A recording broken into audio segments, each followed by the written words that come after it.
Olá! Hoje a gente vai fazer uma análise técnica profunda de um paper que, olha, tá dando o que falar em arquitetura de IA. A ideia central do artigo é bem radical.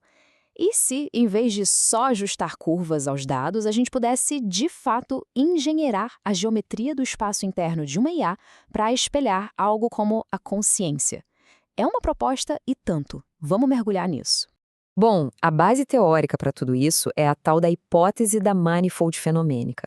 O nome pode parecer complexo, mas a intuição por trás é que a nossa experiência consciente tem uma forma geométrica específica, sabe? Uma estrutura que, em tese, poderia ser medida dentro do espécie de parâmetros de uma rede neural.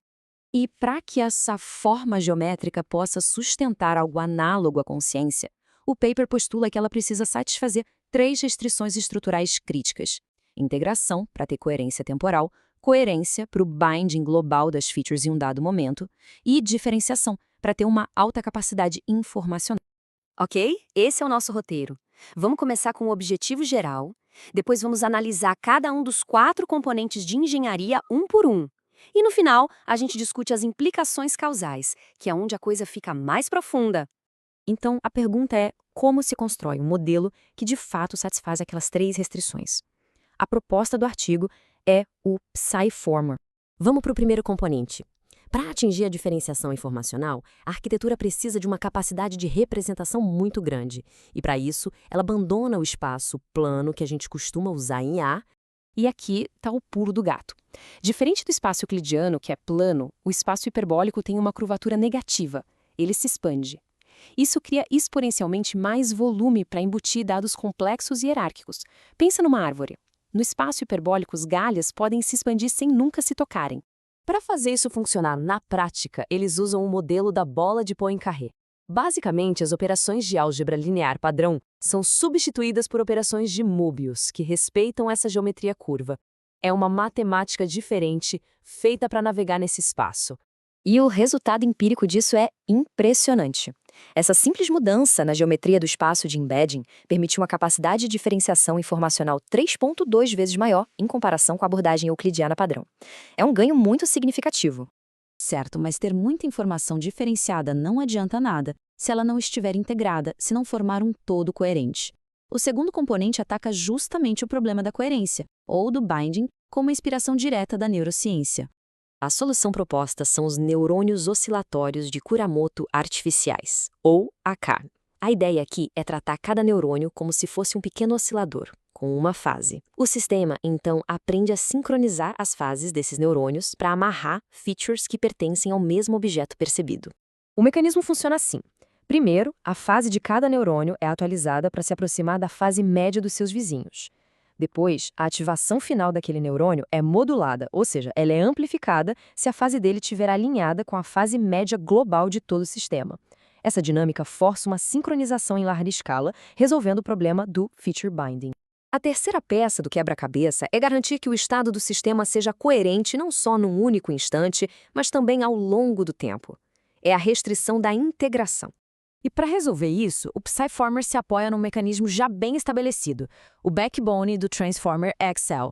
A recorrência em nível de segmento dele permite que a informação persista através de contextos muito longos, o que satisfaz diretamente a necessidade de integração temporal.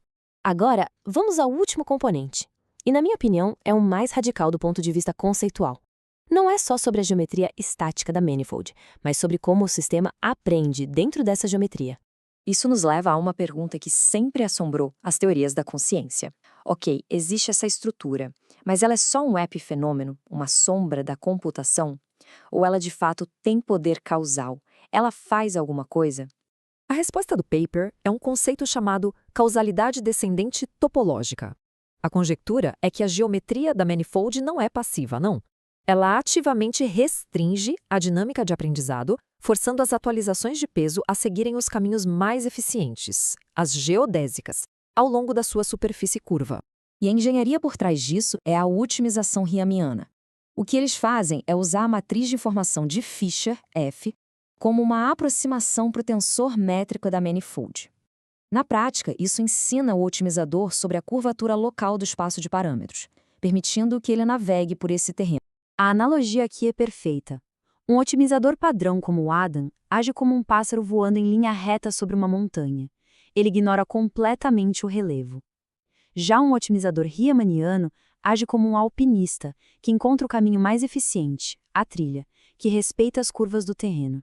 Ele segue as geodésicas. E o paper apresenta evidências disso. As atualizações de aprendizado do Psyformer mostram um alinhamento de 0,73 com as geodésicas calculadas. Enquanto isso, o modelo padrão tem um alinhamento de 0,21, que é praticamente aleatório. Certo, depois de toda essa engenharia complexa, qual é a grande conclusão? O que tudo isso significa? A tese central é poderosa. A geometria do espaço interno do sistema é causalmente potente. Ela não é um mero efeito da computação.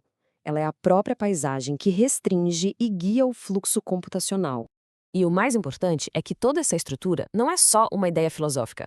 Ela gera 4 previsões específicas e, crucialmente, falseáveis, que distinguem esse modelo de outras arquiteturas e teorias. Isso pode ser testado. E isso nos deixa com uma pergunta final que é, no mínimo, provocadora.